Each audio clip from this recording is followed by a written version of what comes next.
യേശുവിൻ്റെ കൂട്ടായ്മയിലെ സ്നേഹം നിറഞ്ഞ എല്ലാ പ്രിയ സഹോദരങ്ങൾക്കും പുതിയൊരു പ്രഭാതത്തിൻ്റെ എല്ലാവിധ ആശംസകളും നേരുന്നു. അതിരാവിലെ തന്നെ ദൈവസന്നിധിയിൽ ദൈവത്തോടൊപ്പം തിരുവചനം കണ്ടുകൊണ്ടും വായിച്ചുകൊണ്ടും കേട്ടുകൊണ്ടും പുതിയൊരു ദിവസം തുടങ്ങുവാൻ ദൈവം നമുക്ക് അവസരം തന്നതിന് സർവശക്തനായ ദൈവത്തിന് നന്ദി പറയാം. ഇന്ന് നമ്മൾ ശ്രവിക്കുന്ന തിരുവചന ഭാഗം പ്രഭാഷകൻ്റെ പുസ്തകം 34 അധ്യായം 16 തിരുവചനം. കർത്താവിനെ ഭയപ്പെടുന്നവൻ അധീരനാവുകയോ ഭീരുത്വം പ്രകടിപ്പിക്കുകയോ ഇല്ല. അവിടുന്നാണ് അവൻ്റെ പ്രത്യാശ.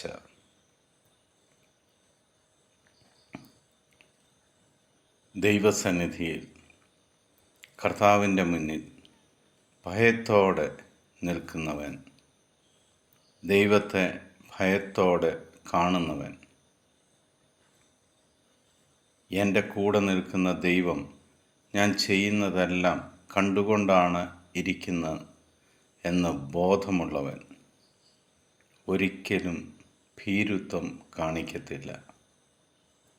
കാരണം അവൻ്റെ പ്രത്യാശ മുഴുവനും കൂടെ നിൽക്കുന്ന സർവശക്തനായ ദൈവത്തിലാണ്. എത്ര വലിയ കാറ്റും കോളും വന്നാലും അവൻ്റെ വഞ്ചി ഒരിക്കലും മറിയുകയില്ല എന്ന് അവന് നല്ല വിശ്വാസമുണ്ട്. കാരണം ആ വഞ്ചിയിൽ ഉള്ളത് സർവശക്തനായ ദൈവമാണ്. കാറ്റിനെയും കോളിനെയും നിയന്ത്രിക്കാൻ കഴിവുള്ളവനായ പിതാവായ ദൈവം.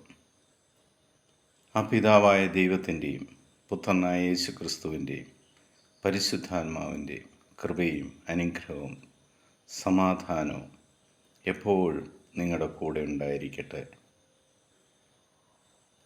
ഇന്നു മുതൽ ഞാനെന്നുള്ള ഭാവം മാറ്റി മറ്റൊരു ദൈവമായി മാറുന്നതിന് പകരം നമ്മളെ സൃഷ്ടിച്ച സർവശക്തനായ ദൈവത്തിൻ്റെ മുന്നിൽ ഭയത്തോടെ നമ്മൾക്ക് ആയിരിക്കാം. ആ ദൈവം എൻ്റെ കൂടെ ഉണ്ടെന്നുള്ള പ്രത്യാശയിൽ എന്നെ പരിപാലിക്കുന്ന സർവശക്തനായ ദൈവത്തിൽ വിശ്വാസമർപ്പിച്ച് ഓരോ നിമിഷവും നമുക്ക് ആ ദൈവസന്നിധിയിലായിരിക്കാം. ദൈവം നിങ്ങളെല്ലാവരെയും സമൃദ്ധമായിട്ട് അനുഗ്രഹിക്കട്ടെ. ഈശോ മിശിഹായ്ക്ക് സ്തുതിയായിരിക്കട്ടെ.